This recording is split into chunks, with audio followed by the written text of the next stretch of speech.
नमस्कार। फर्श में कुछ इस तरीके से क्रैकिंग क्यों आती है, इस क्रैकिंग को आप किस तरीके से रोक सकते हैं और फ्लोर बनाते समय कुछ इस तरीके से फ्लोर के नीचे ब्रिक यानी कि ईंट का उपयोग करना चाहिए या फिर कुछ इस तरीके से बड़ी वाली गिट्टी का उपयोग करना चाहिए। इस वीडियो में हम आपसे एक एक करके फुल इन्फॉर्मेशन शेयर करेंगे। तो चलिए एक एक करके हम आपको प्रैक्टिकल तरीके से दिखाते हैं कि आपको फर्श में आने वाली क्रैकिंग को किस तरीके से रोकना है, कौन कौन सी गलती होती है जिसके कारण फ्लोर यानी कि फर्श में कुछ इस तरीके से क्रैकिंग आ जाती है, और इसके साथ साथ फर्श बनाते समय आपको किन किन बातों का ध्यान देना चाहिए जिससे आपकी फर्श में किसी भी तरह की क्रैकिंग ना आए। तो फर्स्ट पॉइंट की बात करें तो फर्श बनाते समय यह काम आपको जरूर से जरूर करना चाहिए। यदि आप इस काम को नहीं करेंगे तो इस बात को आप कहीं पर नोट कर लीजिए कि आपकी फर्श में कभी ना कभी जरूर से जरूर क्रैकिंग आ जाएगी। तो यदि हम उस पॉइंट की बात करें तो आप देख सकते हैं कि फर्श बनाने से पहले आपको कुछ इस तरीके से जहां पर फर्श बनना है वहां पर पूरा पानी भर देना है। एग्जाम्पल की बात करें तो आप यहाँ पर देख सकते हैं कि हमें इस रूम में फर्श बनाना है और फर्श बनाने से पहले पूरे के पूरे रूम को बहुत ही अच्छे से पानी से भर दिया गया है। तो इसी तरीके से आपको भी करना है। आपको जिस रूम में फर्श बनाना है उसको सबसे पहले इस तरीके से पानी से भर लेना है। जब आप पानी से भर देंगे तो ये 2 से 3 दिन में सूखेगा। तो पानी भरने के बाद आपको 2 से 3 दिन का वेट करना है, और ये जब बहुत अच्छे से सूख जाए तो उस सिचुएशन में आपको ड्रेसिंग करते हुए धूर्मन से कुछ इस तरीके से कुटाई कर देनी है।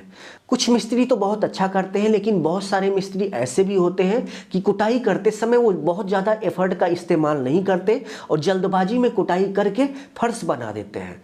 तो ऐसे में क्या होता है कि फर्श बाद में बैठ जाती है, यानी कि ऊपर से जब लोड आता है नीचे की मिट्टी अच्छे से कूटी नहीं होती है, तो उस सिचुएशन में फर्श थोड़ी सी बैठ जाती है और पूरी की पूरी फर्श में क्रैकिंग आना स्टार्ट हो जाती है। तो फर्श बनाने से पहले जो ये नीचे की लेयर बनाई जाती है इसमें आपको किसी भी तरह की 1% गलती नहीं करनी है। आपको सबसे पहले बहुत ही अच्छे से धुरमुट से कुछ इस तरीके से 2-3 बार कुटाई करा लेनी है, और जब मिट्टी की कुटाई बहुत ही अच्छे से हो जाए नेक्स्ट स्टेप में आपको कुछ इस तरीके से ईंट को बिछाकर ईंट के ऊपर भी कुटाई करनी है, जिससे जो ईंट आप लगाएं वो नीचे की तरफ अच्छे से जो भी बैठना हो बैठ जाए।